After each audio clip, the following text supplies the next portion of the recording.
I was born with a quiet, peculiar curse. I can see the threads of devotion. They grow from the center of a chest, a thin, luminous cord of crimson that snakes out and anchors itself to the wrist of the person they love most. The deeper the shade of red, the more consuming the passion.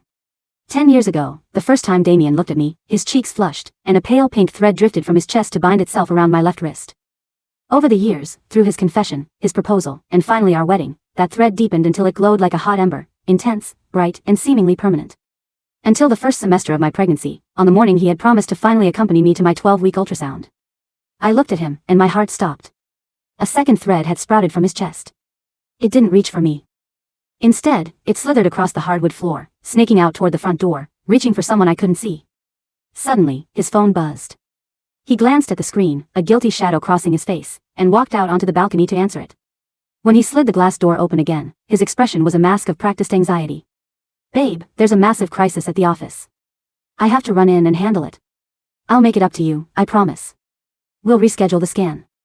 As he spoke, the second thread pulsed, its crimson hue darkening with terrifying speed. It was in that quiet, devastating moment that I knew. Our marriage was already over. 1. Just as Damian was grabbing his coat for my ultrasound, his phone rang. Through the quiet of our bedroom, I caught the faint, high pitch of a woman's voice on the other end, though I couldn't make out the words. Damian shot me a quick, defensive look. He hung up, snatched his car keys off the dresser, and practically bolted for the door. "Babe, something went sideways with one of our accounts. I have to get there right now," he said, not looking me in the eye. "We'll do the ultrasound another day, okay?" I didn't answer. I couldn't. I was staring, paralyzed, at the second red thread trailing from his chest. Over the past 2 months, that cord had grown thicker, vibrant with a life of its own, while my own chest felt increasingly hollowed out by a cold, creeping dread. Right now, that second line was taut, pointing directly toward our front entryway. Then, the doorbell rang. Damian froze, his hand hovering over the doorknob. When he opened it, a young woman stepped inside. She was carrying bags of gourmet takeout and fresh seafood, kicking off her heels and reaching into our shoe cabinet for a guest's slippers with a familiarity that made my stomach turn. She set the containers on the kitchen island, completely at home. And there, coiled around her wrist, was the other end of Damian's second crimson thread. It hummed between them, thick and tangled. "Hi. I'm Lexi, Damian's new assistant," she said, offering a bright, polished smile. "I heard you've been having a rough first trimester and keeping things pretty bland. Damian loves this seafood place down the street, so I thought I'd bring some over for you both." Damian shifted on his feet, his composure slipping for a fraction of a second. "Don't overthink it, Maeve," he muttered quickly. "She's just a dedicated assistant stopping by on her way to the office." My nails bit into the palms of my hands, my voice trembling. Was she the crisis on the phone just now?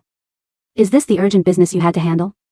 A flicker of impatience crossed Damian's handsome face, but as his eyes traveled down to my slightly rounded stomach, his expression softened into something resembling guilt. "Don't start, Maeve. You're pregnant. You shouldn't be stressing yourself out. Let me help you up to bed." But before he could step toward me, Lexi suddenly gasped, doubling over and clutching her stomach. "Oh, gosh," she whispered, her voice laced with sweet, performative distress. Damian bypassed me entirely, his hands instantly reaching out to steady her. "What is it? Are you okay? Do I need to take you to the clinic?" "It's just my monthly cramps," Lexi murmured, looking up at him through her lashes, her voice dripping with calculated vulnerability. "They get so bad sometimes." Without another word, Damian led her to the kitchen, his movements fluid and practiced as he began simmering a pot of herbal tea and heating up comfort food. He had never made that tea for me. He had never looked that frantic when I spent my mornings hovering over the toilet, retching until my throat burned. A sudden, sharp ache bloomed in my lower abdomen. I gripped the edge of the dining table to keep my balance, my hand slipping and knocking my prenatal folder to the floor. The ultrasound papers scattered across the hardwood like dry leaves. Damian glanced over his shoulder, his eyes cool and detached. "You should really go lie down, Maeve." Then he turned right back to Lexi, blowing gently on the mug of tea he prepared for her. When they finally prepared to leave together, Lexi paused at the door, her smile small and triumphant. "Thanks for renting that apartment for me, Damian. And for always keeping me close. Once I learn how to make that chicken recipe you like, I'll bring some over." Damian's eyes crinkled at the corners. "You don't have to do that. I'm a much better cook anyway. I'll just make it for you." They walked out into the cool morning air side by side, their silhouettes matching perfectly, exactly the way he and I used to look when we were still in love. The cramping in my belly intensified, a dull, heavy throbbing. I reached for my phone and dialed Damian's number. Once. 5 times. 10 times. No answer. Only the hollow drone of voicemail. Clutching my stomach, my face slick with cold sweat, I called my sister. "Don't move," Natalie said, her voice sharp with instant panic. "I'm on my way." When Natalie burst through the front door, her eyes swept over the empty, quiet house. Where the hell is Damian? I couldn't even find the breath to answer. Her face darkened with a fierce, protective anger as she carefully helped me into her car. 20 minutes later, I was lying in a cold VIP hospital room. The OBGYN stared at the ultrasound screen, his forehead creasing into a deep, troubled frown. Where is the father? The doctor asked. Natalie took a deep breath, stepping closer to the bed and squeezing my hand. I'm her sister. You can tell us. The doctor sighed, pointing to the dark, silent shape on the monitor. The fetal heart rate is extremely weak, and development has essentially stalled. I'm so sorry, Maeve, but we need to prepare for a DNC. The pregnancy is no longer viable. The words felt like a physical blow, knocking the wind out of me. I clutched the edge of the paper sheet, tears spilling silently into my hair, crying until my throat was raw. It was nearly dawn when Damian finally walked into the hospital room. Damian, I whispered, my voice cracked and broken. The baby. Maeve, you really shouldn't have treated Lexi like that yesterday, he interrupted, his tone laced with irritation. My entire body went rigid. The words I was about to say dissolved like ash on my tongue. She went out of her way to be nice, and you made her feel incredibly unwelcome, he continued, pacing at the foot of my bed. She's just a young girl who speaks her mind. Do you really have to be this insecure? I pulled the blanket up to my chin and closed my eyes, the last lingering embers of my desire to communicate with him dying out. While he was in the bathroom showering, his phone buzzed on the bedside table. For the first time in our 10-year relationship, I picked it up. The password was still my birthday. I unlocked it and opened his messages. Lexi's name was pinned at the very top, saved under a single, devastating contact name, My World. I clicked on her profile and scrolled through her social media. It was a digital archive of their intimacy. Photos of them on weekend getaways, matching keychains from his business trips, Lexi standing by his side at corporate galas while I stayed home, nursing my morning sickness alone. I slowly lifted my gaze and looked at his chest. The original thread, the one that had bound him to me for a decade, was now a faint, translucent pink, practically invisible in the sterile hospital light. But the second thread, the one tied to Lexi, was a violent, pulsing red. 2. The next evening, Damian brought a massive bouquet of peonies, my favorite, to the hospital, his eyes filled with a performative guilt. I'm sorry about yesterday, Maeve, he murmured, kissing my forehead. Tomorrow is the weekend. I'm clearing my entire schedule. I'll stay here, and we'll get through the next doctor's visit together. But by noon the next day, he wasn't there. Instead, my phone rang with a FaceTime call. When I answered, his face popped up on the screen, bright and animated. Hey, babe. Lexi insisted on making us lunch to apologize for the misunderstanding. Why don't you take an Uber over to her place? She's honestly so sweet, always thinking about others. He spoke about her with a gentle, protective warmth that he hadn't used with me in years. In his eyes, Lexi was the angel, and I was merely the obstacle he had to manage. After a long silence, I agreed. I needed to see it. I needed to let the reality burn itself into my retinas so I would never, ever doubt my decision. The address he sent was in a luxury high-rise only 10 minutes from our home. Lexi opened the door, wearing a silk robe that draped over her shoulders with the casual grace of a woman who owned the space. And right behind her stood my husband, wearing a pair of comfortable linen loungewear that matched hers perfectly. Maeve, please, come in. Make yourself at home, Lexi chirped, though her eyes remained ice-cold. Take a seat. I'm just going to help Damian finish up in the kitchen. I stood in the entryway, the silence of the apartment pressing in on me. Driven by some quiet, masochistic urge, I walked toward the open kitchen. Ow! A sharp cry cut through the air.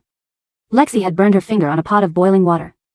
Damian immediately dropped his spatula, grabbing her hand and pulling it under the cold tap, blowing on her skin with a look of sheer, unadulterated panic. Are you okay? Do we need to go to the emergency room? A bitter laugh threatened to choke me. During all those lonely weeks of my pregnancy, he had never found the time to sit with me through a single doctor's appointment. But for a tiny blister on his assistant's finger, he looked like his entire world was collapsing. Lexi smiled, leaning into his shoulder. I'm fine, silly. I just wanted to help you. Damian gave her a playful, fond shove. You're more trouble than you're worth. Get out of my kitchen. Go sit with Maeve. He guided her out by the waist, his eyes finally catching mine. His expression cooled instantly. Lexi is still young, Maeve. Be nice to her. He offered the brief, dry instruction before turning back to the stove. The air in the living room felt thick and suffocating. As I looked around, I noticed the expensive mid-century modern furniture, the framed art, and the unmistakable presence of dual sets of everything, 2 matching mugs on the counter, 2 matching toothbrushes in the bathroom cup. Lexi sat across from me, her sweet smile not reaching her eyes. I have terrible insomnia, you know. The walls in my old place were paper thin. Damian was worried my lack of sleep would affect my performance at the office, so he rented this place for me. She leaned back, running a manicured finger along the rim of her glass. To make things easier, I keep a wardrobe of his clothes here. He has so many late-night client dinners, and he gets so tired. It's easier for him to crash here. That way, he doesn't disturb you while you're trying to rest. The blood in my veins turned to ice. Lunch is ready. Damian called out. Lexi jumped up excitedly. Yay! All my favorites, shrimp and lobster. Damian sat right next to her, naturally picking up a shrimp and peeling it with practiced ease before dropping it onto her plate. When he noticed I hadn't touched my fork, his brows knit together. What's the issue now, Maeve? Why aren't you eating? I looked up, staring directly into his eyes.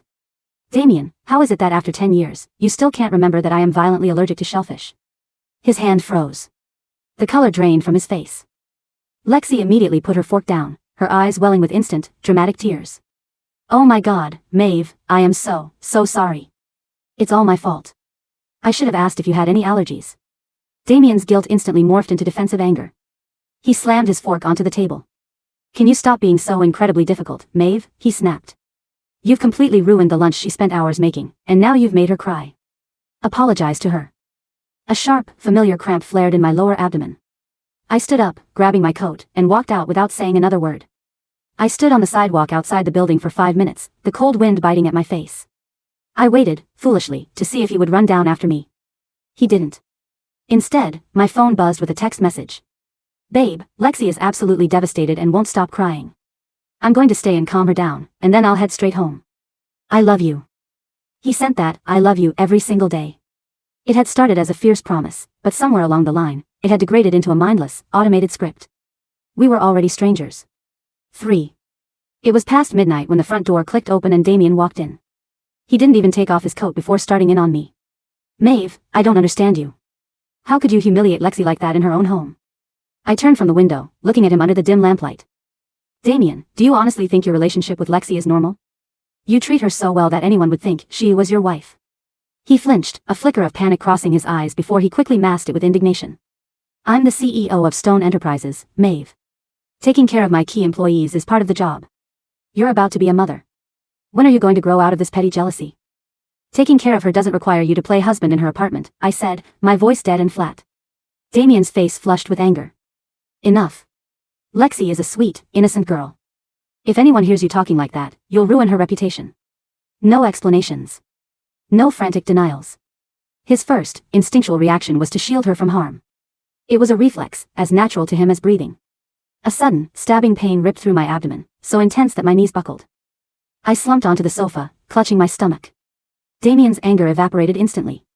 He rushed over, kneeling beside me and grabbing my hands. I'm sorry, Maeve. I lost my temper. Please, don't get worked up. If you're hurting, let's go to the hospital right now. His face was painted with the exact same devotion I had fallen in love with. But when I looked at his chest, the thread connecting him to me was nothing but a pale, dying shadow. I pulled my hands back, my voice quiet but absolute. Damian, I can see the threads. I've always been able to. And right now, you have too. One is tied to me, and the other is tied to Lexi. He stared at me, bewildered, before letting out a soft, nervous chuckle. Threads? Maeve, what are you talking about? You're letting the stress of the pregnancy get to your head. Tomorrow, I'm finding you a therapist. If you want me to feel safe, I said, ignoring his dismissiveness, fire her. Block her number. Cut her out of your life completely. Damian's face hardened again, his patience snapping. Will you stop this madness? He groaned, standing up and grabbing his car keys. Lexi is in the middle of a massive career transition. She needs my mentorship. I can't just abandon her because of your delusions. He headed for the door, throwing his coat over his shoulder. You need to cool off. Call me when you're ready to be reasonable. I let out a soft, hollow laugh as the front door clicked shut. He didn't understand that my baby and I were the ones who needed him. Or maybe he did understand, and he simply didn't care. 10 minutes later, my phone pinged with a notification. Lexi had posted a new photo on her Instagram. The caption read, I wish my favorite person could stay by my side every single night. But it wasn't the caption that made my blood run cold. It was the photo. Clutched in Lexi's hand, wrapped around her wrist, was a hand-carved olive wood prayer bead bracelet. On our first anniversary, Damian had been in a terrible car accident on his way to buy my favorite strawberry cake. The doctors told me he might never wake from his coma. I had spent 3 weeks walking the grueling spiritual trail of the Camino de Santiago on bleeding knees, praying at every sanctuary, until I found a remote monastery where an old monk gave me those blessed beads. The day I slid that bracelet onto Damian's wrist, he opened his eyes. He had held me close, crying, swearing he would love me for the rest of his life. I hadn't realized his lifetime would be so incredibly short. My hands shook so violently I could barely hold the phone.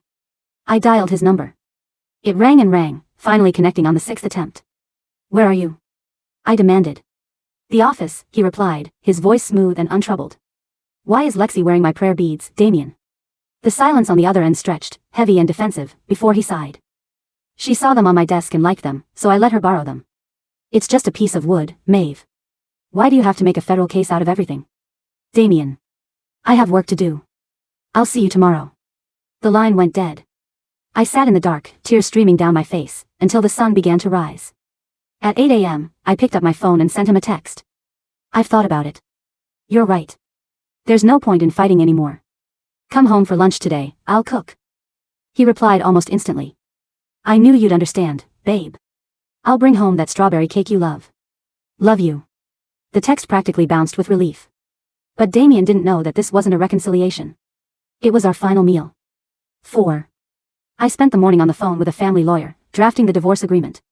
By the time I walked into the kitchen to start cooking, the sharp pain in my lower belly flared again, worse than before. Doubling over, I realized I couldn't stand long enough to chop vegetables. Defeated, I ordered a spread of his favorite dishes from a high-end restaurant down the street. It was nearly 4 p.m. when Damian finally let himself in. The food on the dining table had gone completely cold. He glanced at the spread, his brows furrowing slightly. I already ate at the office, Maeve. Why did you order so much? I looked at his chest. The pale pink thread that had once connected him to me was gone. There was only Lexi's crimson cord, vibrant and thick, pulsing with every beat of his heart. I stared at the empty space where my thread used to be, a strange, hollow calm settling over me. Damian, you need to take me to the hospital. The baby. Before I could finish, his phone screen lit up with a video call. He raised a finger, signaling for me to be quiet, and answered with a voice so tender it made my stomach wrench. Hey, Lexi, what's wrong? Take a breath. Tell me what happened. On the screen, Lexi was sobbing, holding up her hand. Damian. I was trying to cook dinner for you, and the knife slipped. I cut my hand. There's so much blood. Damian's face went pale with terror. Don't touch anything, Lexi. I'm coming right now. He grabbed his coat and ran for the door. As his hand touched the knob, he paused, as if suddenly remembering I was in the room. He didn't turn around. I'll call the driver to take you to your appointment, Maeve. The door slammed shut, the sound echoing through the empty house. A white-hot spike of agony ripped through my pelvis, and I felt a sudden, terrifying warmth gush between my thighs. Trembling, I dialed Natalie's number, but before she could answer, the world went entirely black. When I opened my eyes, the stark white ceiling of the hospital room stared back at me. Natalie was sitting by my bedside, her eyes swollen and red. She forced a fragile, heartbreaking smile. Hey, she whispered, her voice cracking. The doctors, they saved you. That's what matters. I slowly lowered my hand to my stomach. It was flat. Empty. A single tear slipped down my temple, disappearing into my hair. Natalie quietly handed me her phone. Lexi had just posted a new photo, a close-up of her hand resting in Damian's. On Damian's left hand, the simple gold band I had placed on his finger was gone. In its place was a matching platinum promise ring. The caption read, "The man of my dreams is finally, truly mine." The comments below were flooded with congratulations. During my 3 days in the recovery ward, Damian's automated text arrived every single morning at exactly 9 a.m. I'll make it up to you for the ultrasound, babe. Love you. Word for word. A pre-programmed script he hadn't even bothered to turn off. I stared at the screen, my heart entirely numb, and deleted the messages without replying. When I was finally discharged, I took a taxi back to the house to pack my things. The moment I unlocked the front door, the sound of laughter drifted from the living room. Damian and Lexi were curled up on the sofa, giggling like newlyweds. When Damian saw me, his smile froze, a flicker of awkwardness crossing his features. Maeve, you're back. Lexi's lease was up, and since this place is so big, I figured she might as well move in. It just made sense. He had stopped trying to hide it. He didn't even care enough to lie anymore. Fine, I said quietly. I walked past them into the master bedroom. My clothes had been pulled from the hangers and piled onto the floor to make room for Lexi's colorful wardrobe. The bed sheets were crumpled and smelled of her perfume. A wave of intense nausea hit me, and I had to lean against the wall to keep from vomiting. I ignored the clothes on the floor. I grabbed only my passport, my birth certificate, and my legal documents, stuffing them into a small duffel bag. Then, I slid my wedding ring off my finger and tossed it into the trash can by the door. When I walked back out, Damian was waiting in the hallway, his brow furrowed. Where are you going? You just got home. As he spoke, his eyes fell to my midsection. He froze. Your stomach. Before he could process what he was seeing, Lexi's voice shrieked from the guest bedroom. Damian. Oh my God, come quick. There's a massive spider in here, I'm terrified. Damian's head whipped toward her voice, his panic instant. Without another word to me, he bolted down the hall to save her. I didn't wait. I walked out of the house, pulled my phone out, and booked a one-way ticket to Boston. A day later, Damian was tossing a piece of scrap paper into the bedroom trash can when a glint of metal caught his eye. He reached in and pulled out my wedding ring, his heart suddenly hammering against his ribs. A knock at the door broke the heavy silence of the house.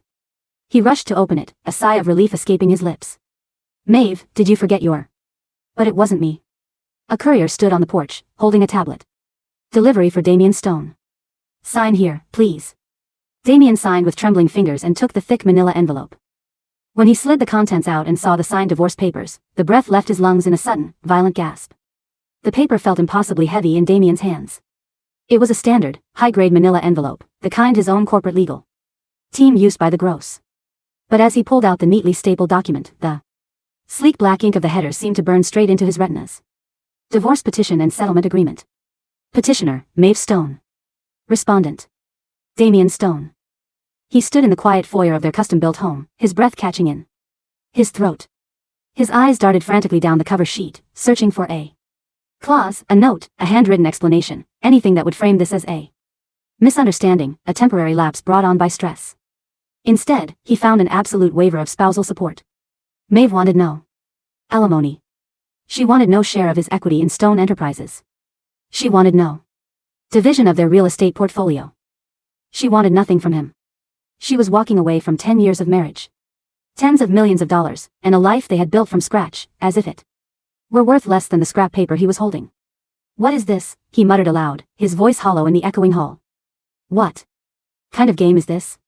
Then his thumb caught the edge of a second document attached to the back of the legal petition. It was a hospital release summary from St. Jude's Memorial, dated 3 days prior. Damian's eyes scanned the clinical font, his brain refusing to process the terms. Patient, Maeve Stone. Admission date, Tuesday, 11:42 p.m. Diagnosis, acute obstetric hemorrhage secondary to incomplete abortion. Fetal demise confirmed via ultrasound. Procedure executed, emergency vacuum aspiration, DNC. Status: discharge to family custody. Damian dropped the envelope.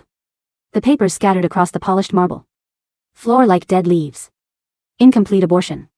Fetal demise. The room seemed to tilt violently on its axis. The walls closed in, the air suddenly thick and unbreathable.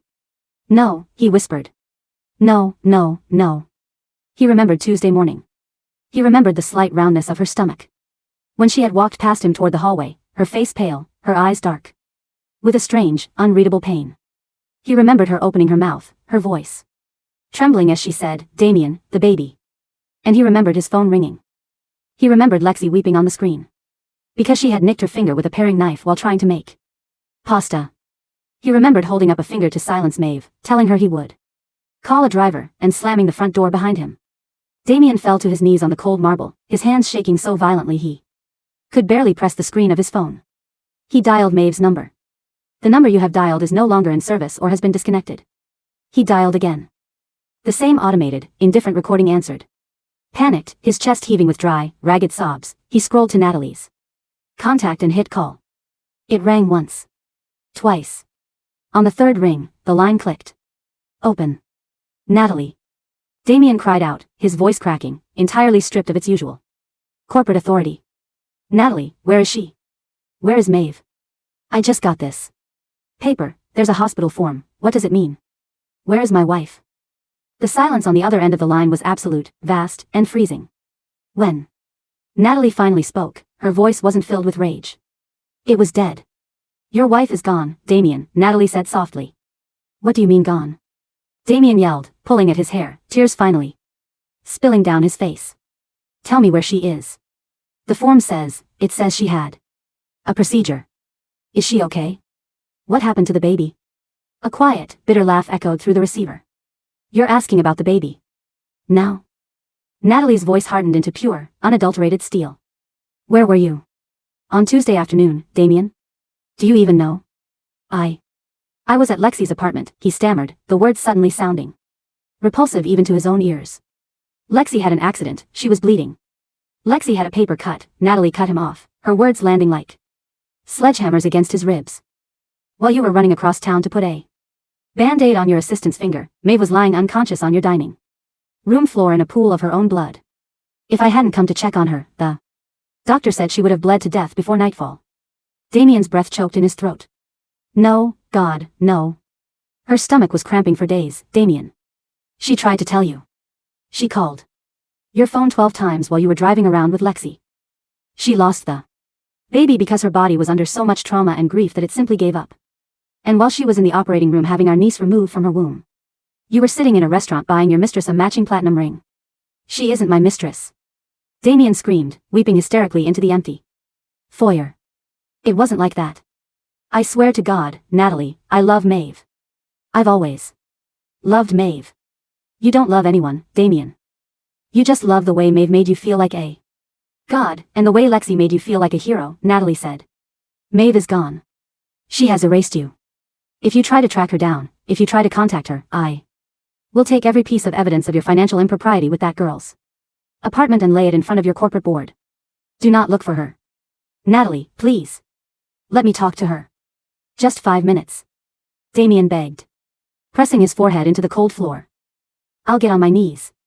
I'll give up the company. Just tell her I'm sorry. She doesn't care about your apology, Damian. She doesn't care about you at all. Anymore. The line went dead. Damian didn't move from the foyer floor for hours. The sun dipped below the horizon, casting long, bruised shadows across the dark house. When the front door clicked open around 8 o'clock, the soft tap of high heels echoed off the walls. Damian? Lexi's cheerful voice drifted from the hallway. Why is it so dark in here? I brought takeout from that Italian place you like. I thought we could celebrate. The real estate agent called and said we can put an offer on that beach house this weekend. She flipped the light switch. The bright overhead chandelier illuminated Damian, sitting amidst the scattered divorce papers, his suit jacket wrinkled, his eyes bloodshot, his face pale and sunken. Lexi froze, her smile faltering for a fraction of a second before she adjusted her expression into one of gentle, maternal concern. She set the bags of food on the console table and hurried to his side, dropping to her knees. Oh, sweetie, what happened? She murmured, reaching out to touch his cheek. Did something go wrong at the office? You look terrible. Damian slowly turned his head to look at her. For 10 months, he had viewed Lexi through a lens of soft, protective affection. He had seen a delicate, ambitious young woman who needed his guidance, who looked up to him with wide, idolizing eyes, who offered him an escape from the heavy, serious atmosphere of his domestic life with Maeve. But now, looking at her in the harsh light of the chandelier, the scales fell from his eyes with brutal clarity. She was wearing Maeve's silk cardigan, the one Maeve's grandmother had knitted for her. On her wrist glinted the platinum promise ring he had bought her on a whim while waiting for her prescription to be filled. And hanging loosely around her neck was the hand-carved olive wood prayer bead bracelet. The bracelet Maeve had walked hundreds of miles on bleeding knees to get for him when he was dying in a hospital bed. Take it off, Damian said. His voice was terrifyingly low, stripped of all emotion. Lexi blinked, her brows knitting together. What? What are you talking about? Take off the bracelet, he repeated, his eyes locking onto hers. Lexi pulled her hand back slightly, a defensive flicker crossing her face. Damian, don't be ridiculous. You said I could borrow it. It's just a vintage wooden trinket. Take it off. Damian roared, standing up so violently that Lexi stumbled backward, her heels slipping on the slick papers on the floor. She gasped, her eyes widening in genuine fear. Damian. You're scaring me. What is wrong with you? You knew, Damian whispered, the realization hitting him like a physical blow. He looked down at the paper in his hand, then back at her polished, pristine face. You knew she was pregnant. That day you showed up with the seafood, you knew she was suffering from severe morning sickness. That's why you brought shellfish, wasn't it? Lexi's face went pale, but she quickly recovered, her lips parting in performative shock. What? How could you say something so horrible to me? I was just trying to be nice. I didn't know she was allergic. And Tuesday? Damian stepped toward her, his posture towering, terrifying. The cut on your finger. You called me weeping, saying you were bleeding out. You knew I was at home. You knew Maeve was sick. I was hurt. Lexi shrieked, her voice losing its soft, sweet cadence and sharpening into something shrill and frantic. I was scared. You're the one who ran to me, Damian. I didn't force you to leave her. You chose to come to my apartment. You chose me. The word struck Damian right in the chest, an agonizing truth he couldn't deny. She was right. Lexi hadn't forced him. She had merely dangled the bait of her performative helplessness, and he, driven by his own bloated ego and shallow desire to be worshipped, had swallowed it whole. He had stepped over his wife's broken, bleeding body because he preferred the easy, flattering lie of an admiring assistant over the quiet, profound reality of a real marriage. Get out, Damian said softly. Lexi stared at him, stunned. What? Get out of my house. Pack your things from the guest room, leave the keys on the counter, and take off every piece of jewelry I ever bought you. Lexi stood up, her jaw tightening. The delicate, victimized mask she had worn for months shattered entirely, revealing the sharp, calculating coldness beneath. You're kicking me out, she scoffed, crossing her arms over her. She abandoned you, Damian. She signed divorce papers. She doesn't want you. I'm the one who stayed by your side. I'm the one who gave up my reputation at the company for you. You gave up nothing, Damian said, stepping forward and roughly tearing the olive wood bracelet from her wrist. The wooden beads scattered across the floor, bouncing off the marble with soft, hollow thuds. You took everything you could leech off me, and I was stupid enough to let you. Lexi sneered, her eyes glittering with malice. You think you're the victim? Here. If you fire me or kick me out, I will take every text message, every receipt for that high-rise apartment you paid for with company funds, and I will go straight to the board of directors. I will ruin you, Damian. You'll have no wife, no baby, and no company. Damian looked at her, and for the first time in his life, he felt absolutely nothing. No anger, no desire to fix it, no fear. The destruction of his career seemed trivial compared to the gaping, pitch-black void in his chest where his wife and child used to be. Do whatever you want, Damian whispered. Just get out. He turned his back on her and walked up the stairs, leaving her screaming threats into the empty, darkened house. 4 months later. Boston. The New England autumn had arrived with a sharp, crisp chill that swept off the Atlantic, turning the leaves along the public garden into vibrant shades of amber and rust. Maeve stood by the floor-to-ceiling window of her small, sunlit studio apartment. In the south end, a mug of warm chamomile tea cradled between her hands. Below her, pedestrians hurried along the brick sidewalks, bundled in wool coats and scarves. And above them, twisting through the crisp afternoon air, were the threads. For years, Maeve had considered her vision a curse, a terrifying, unwanted window into the hidden landscape of human devotion. But in the quiet months following her recovery, as the physical and emotional agony of her loss settled into a dull, manageable scar, her perception of the threads had shifted. She watched a young father walking down the street, holding the small hand of his toddler. From his chest grew a thick, glowing thread of warm, honeyed gold that wrapped tightly around the child's small wrist. Across the street, an elderly couple sat on a park bench, sharing a thermos of soup.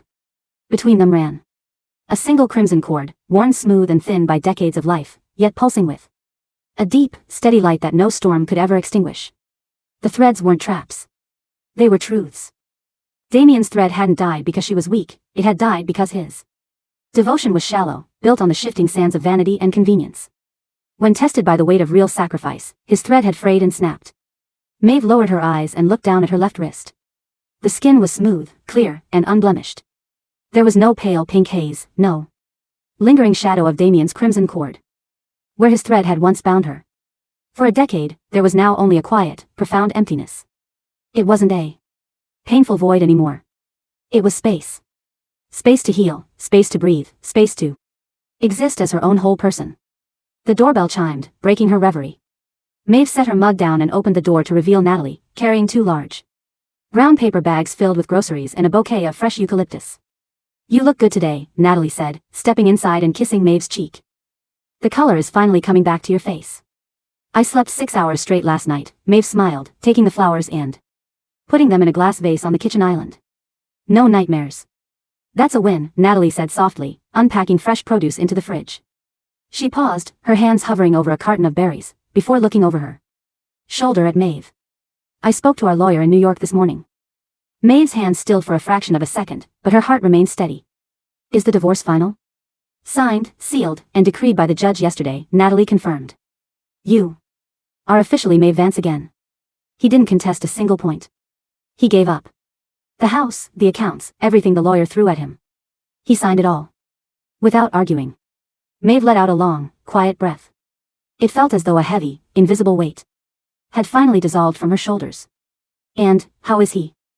Natalie frowned, her tone shifting into something cold and unimpressed. A disaster, from what I hear through industry contacts. Lexi went to the press too. Months ago, claiming sexual harassment and corporate embezzlement. The board forced Damian out of Stone Enterprises. He was stripped of his CEO title, the stock plummeted, and he's currently embroiled in 3 separate lawsuits. Lexi took $500,000 in a pretrial settlement and moved to Los Angeles. Maeve listened, feeling no triumph, no bitter satisfaction. Karma was simply the natural law of cause and effect. Damian had sowed deceit and vanity, and he was merely reaping the harvest. He tried to call my office again yesterday, Natalie added quietly. He asked for your address. He sounded unhinged. Maeve. He's been trying to track you down through private investigators for weeks. Maeve walked to the window, looking out at the falling rain. Let him search. He's looking for a ghost. The woman he knew died in that hospital room. It was a Tuesday afternoon when the rain turned from a drizzle into a cold, relentless downpour. Maeve wrapped her thick cashmere coat around herself as she stepped out of the art restoration gallery where she had been working for the past 2 months. The quiet, high-end gallery sat on a picturesque street lined with antique shops and cafes, the gas-lit street lamps casting long, glowing reflections on the wet cobblestones. She opened her umbrella and prepared to walk toward the subway station. Maeve. The voice was thin, raspy, and trembling, barely audible over the sound of the rain. Maeve stopped. She didn't freeze in terror, she simply paused, turning her head slowly toward the shadow of a brownstone stoop across the narrow street. A man stepped out into the rain, ignoring the water cascading off his coat. Maeve almost didn't recognize him. The Damian she had known was always immaculate, his suits tailored to perfection. His dark hair carefully styled, his posture radiating the supreme confidence of a man who owned every room he walked into. The man standing before her was a shadow. He had lost at least 20 pounds. His expensive wool coat hung loosely off his gaunt shoulders. Deep, dark hollows bruised the skin beneath his eyes, and his jaw was covered in an unkempt, silver-streaked stubble.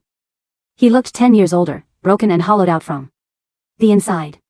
Maeve, he whispered again, taking a hesitant step across the street toward her. God. Maeve, it's really you. Maeve stood her ground beneath her umbrella, her expression serene, her eyes quiet and unblinking. Hello, Damian. Her tone was so polite, so detached, so utterly lacking in hatred or anger that Damian flinched as if she had struck him across the face. He stopped 3 feet away from her, the cold rain soaking through his hair and dripping down his pale cheeks. He reached into his coat pocket with trembling fingers and pulled out a small, velvet bag. I found them, he stammered, his eyes wide and bloodshot, fixed on her face with a desperate, terrifying intensity. I found all the beads, Maeve. Lexi dropped them, she tried to steal them, but I picked up every single one. I had an artisan in New York restring them on silk thread. Look. He opened his hand. Resting in his damp palm was the olive wood prayer bead bracelet, fully restored. I have them, he wept, his voice breaking into raw, pathetic sobs. I have the beads you walked for. I have the ring. I gave up the company, Maeve. I kicked her out. I burned down everything that stood between us. I'm empty, Maeve. I have nothing left. Maeve looked down at the wooden beads in his hand. She remembered the blistering heat of the Spanish sun, the agony in her swollen feet, the tears she had shed at every monastery, praying to whatever higher power existed to spare the life of the man she loved. She felt a gentle, tragic sorrow for the young woman she had been back then, so desperate to save a man who would eventually throw her away for a fleeting moment of flattery. The beads don't work twice, Damian, she said softly. They have to. Damian dropped to his knees right there on the wet cobblestones, uncaring of the rain soaking through his trousers, uncaring of the pedestrians turning to stare. He grabbed the hem of her coat, weeping openly, his chest heaving. Please, Maeve. I didn't know about the baby. If I had known, I would have died before leaving your side. I swear to you, I didn't know. You didn't know because you didn't care to look, Maeve said, her voice dropping into a register of profound, quiet absolute truth. You didn't know. Because when I tried to tell you, you put up a hand to quiet me so you could answer another woman's call. You didn't know because my pain was an inconvenience to your fantasy. I was blind, he screamed into the rain, pressing his forehead against her leather boots. I was a fool. A monster. But I love you. I've always loved you. I'll spend the rest of my life making it up to you. We can get married again, we can try for another baby. Stop, Damian. The command was so quiet, yet so packed with absolute, unyielding authority. That Damian's voice died in his throat. He slowly lifted his rain-slicked face, looking up at her with eyes full of pathetic, starving hope. Maeve adjusted her umbrella, looking down at him. And as she did, she intentionally opened her mind, focusing her vision onto the space above his chest. What she saw made her heart ache with a cold, tragic clarity. From Damian's chest, a thick, violent cord of dark, black and crimson sprouted. It was mangled, knotty, and pulsing wildly with frantic, suffocating desperation. It wasn't a thread of devotion anymore, it was a thread of obsession, of guilt, of a dying man trying to anchor himself to a sinking ship. The cord snaked through the air, flailing around wildly, trying frantically to reach Maeve's left wrist, searching for a place to bind itself. Maeve slowly lifted her left hand, turning her palm upward and exposing her pale, bare wrist to the rain. Damian's crimson cord reached her skin, and slid right through it. There was no anchor. There was no thread on her side to tie it to. The crimson cord thrashed against her wrist like a dying flame hitting water, finding nothing to grab onto, no warmth to catch, no love to mirror it. Do you see it now, Damian? Maeve asked quietly. Damian blinked, staring at her bare wrist in confusion. See what? You don't love me, Maeve said softly. You love the memory of how I loved you. You love the safety I gave you. But the cord is snapped, Damian. My side is gone. You are trying to tie a knot in thin air. Damian stared at her, his lips trembling, a terrible, agonizing horror dawning in his eyes as he realized that no amount of tears, no amount of money, and no amount of repentance would ever open the door that he had slammed shut. You really don't love me anymore, he whispered, the words sounding like his final, gasping breath. Not even a little bit? I don't hate you, Damian, Maeve said, looking into his hollow eyes with complete, unshakable peace. Hate requires passion. It requires energy. I look at you now, and I feel the exact same thing I feel for any stranger walking down this street. I wish you no harm. But you are no longer part of my story. She stepped backward, slipping her hem from his limp, wet fingers. Keep the beads, she added softly. Maybe one day, you'll learn what devotion actually means. Goodbye, Damian. She turned her back on him and walked down the rain-slick street toward the subway entrance. Behind her, lying on the wet cobblestones in the pouring rain, Damian let out a sound that wasn't human, a long, agonizing shriek of a man realizing he was utterly, completely, and permanently alone. He looked down at his own chest, rubbing at his ribs, feeling a phantom agony so sharp he thought his heart had split in two. For the rest of his life, he would carry the heavy, severed cord of his own guilt, bound to nothing, reaching for no one, echoing in an empty world. 6 months later. May. The cherry blossoms along the Charles River had erupted into a sea of soft pink and white petals, drifting lazily on the warm spring breeze. Maeve sat on a wooden bench overlooking the water, a sketchbook resting on her lap. Her charcoal pencil moved fluidly across the page, capturing the movement of the river, the light filtering through the trees, and the people strolling along the esplanade. Her life was quiet, full, and peaceful. She had rented a larger studio, taken on new restoration projects, and rebuilt her world with intention. The phantom pain of her loss had transformed into a gentle, enduring memory, a silent tribute to the child she had loved for a brief, beautiful moment. As she drew, a shadow fell softly across her sketchpad.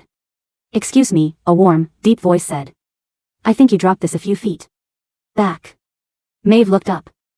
Standing in front of her was a man around her age, wearing a simple linen shirt and dark trousers. He had kind, intelligent hazel eyes, silver-dappled hair, and a warm, genuine smile. In his hand, he held a small wooden eraser that must have rolled out of her art bag. Oh, thank you, Maeve smiled, reaching out to take it. As her fingers brushed against his, their eyes met. And in that quiet, unremarkable spring afternoon, Maeve felt a subtle, lingering warmth bloom in the center of her chest. She didn't panic. She didn't turn away. She simply looked down. From the man's chest, a tiny, delicate thread had emerged.